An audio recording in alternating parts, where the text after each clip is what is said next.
broadleaf. You see our leaves here? That means that they what?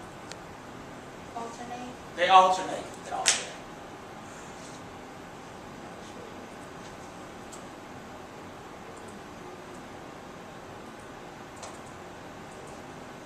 They alternate. What's the next choice that they give you? Deeply load or what?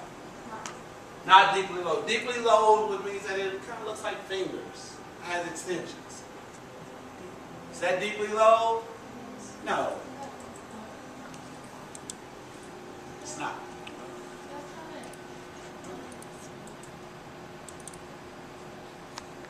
All right, so what's the next?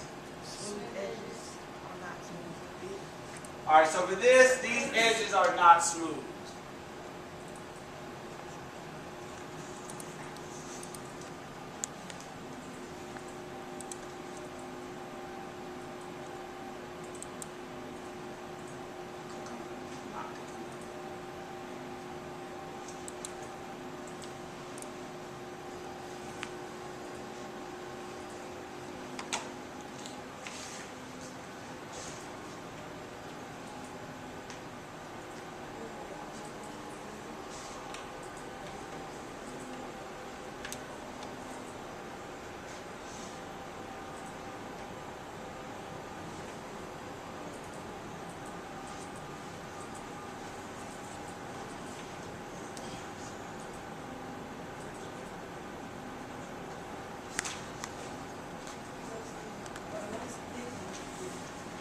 These are not thick.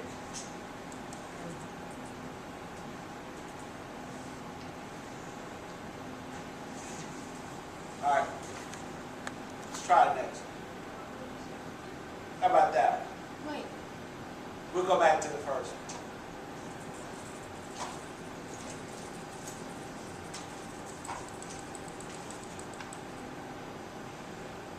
This is the tree we have in Louisiana. Conifer. All right, it's a conifer. How do you know it's a conifer? Oh, yes. Because it has the spiny leaves. Yeah. Okay?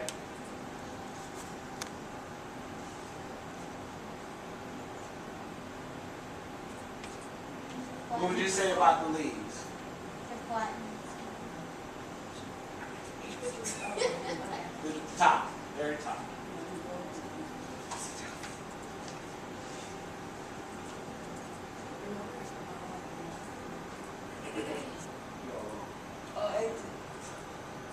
All right.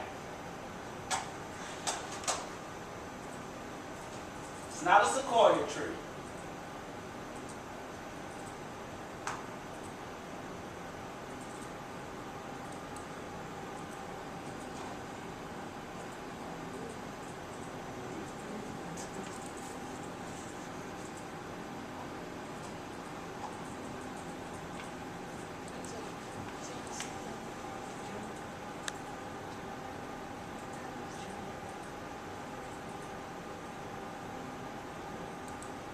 Is it a false cedar? It's a cypress tree. Oh. So you were close.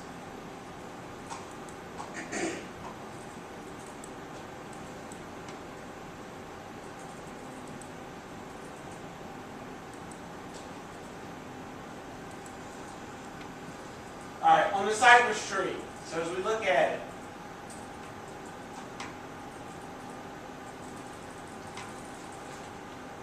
the leaves are flattened and scale-like. All right, did you click on that? Flattened and scale-like. Some leaves are not sharp.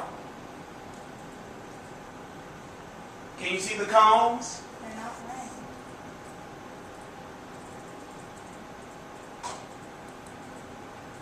They are round for that. They're not perfect circles, but they are round. And do they look woody? All right, they are woody. All right, the cones are fairly big. They're not little bitty small cones. So that would be a cypress tree. So what we're doing is we're taking observations, and then from these observations we are identifying trees. Let's try it up.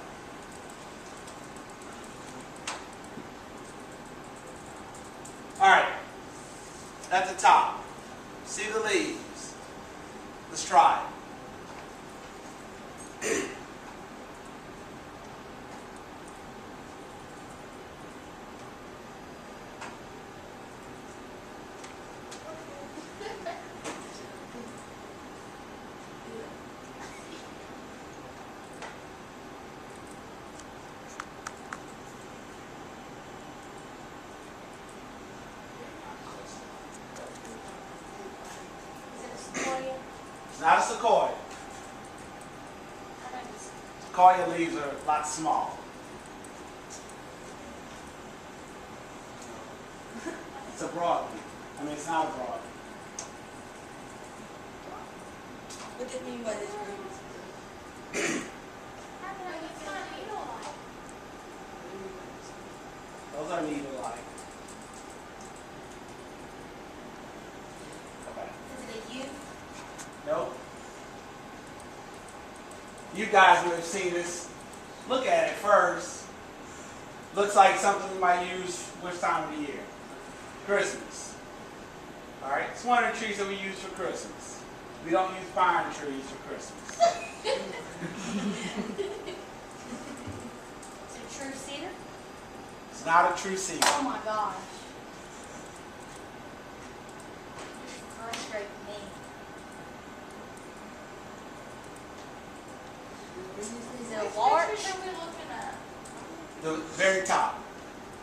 Okay, because I was looking at the bottom. I know. I Is can it a tell you. larch? No. All right. Frustrating me. So when you make your observations, go back.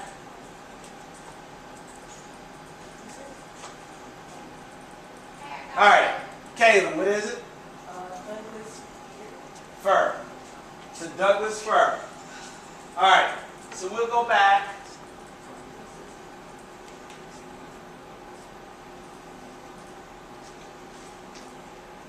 So the last question on the Douglas fir says that the buds are large and pointed. That's why we had this picture. See the buds that are large and pointed? Oh, Mr. Jones, I thought you was like, The one up top. Well, they're on the same tree. They're side by side. They're on the same tree. All right. One of the questions it asks for were the twigs. Are there any pegs on the twigs? All right. There are no pegs on those twigs. I think that's where a lot of you got lost. Okay.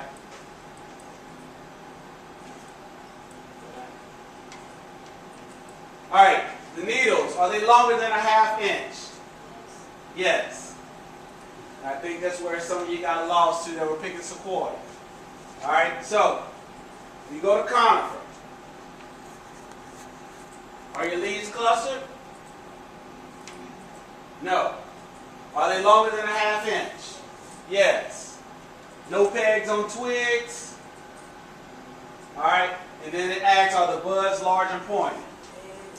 Answer is yes. So, what we're doing here is we are using our observations. These two pictures go together. Let's try one more. Those two pictures go together. So immediately, I just saw it. So immediately, the first thing that you notice are the what? Leaves. And now your observation tells you that you know it's a what? A broadleaf or a conifer? Broadleaf. All right, immediately you know that it's a broadleaf. All right? That's when we use inductive thinking. And now, we don't want to skip steps, but it helps you understand what category it's in. When you look at the leaves, Is it a dogwood? it's not a dogwood. walnut. It is a walnut. All right. So I'm gonna give you a minute. Look around and see if you can figure it out.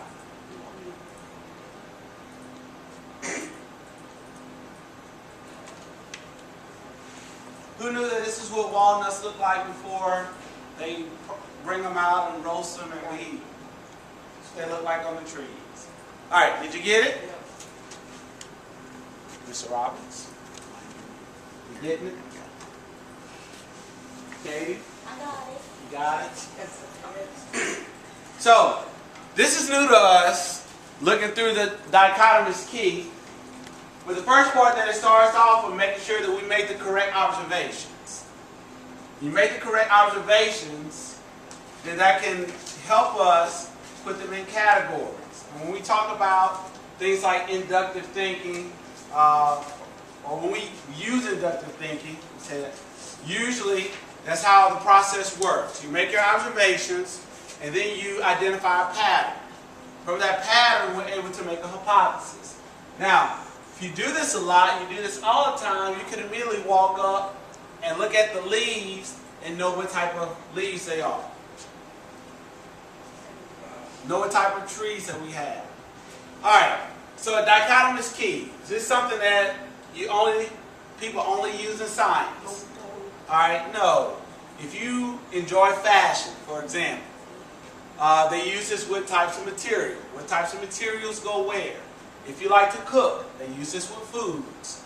If you like shoes, we use this with shoes. So we can use this with different things. So what I would like for you to take a minute and think about is something personal that you could classify, something that you are interested in, something a little bit beyond trees that you would classify, and then how would you classify them? Based on what? And just give me like 2 things you could classify your shoes on, or 2 things you could classify your bows or your shirts or whatever you like. So take a minute and think about it, and then we're going to see how you would classify some of your stuff. We have to write down. You could, secretly, right?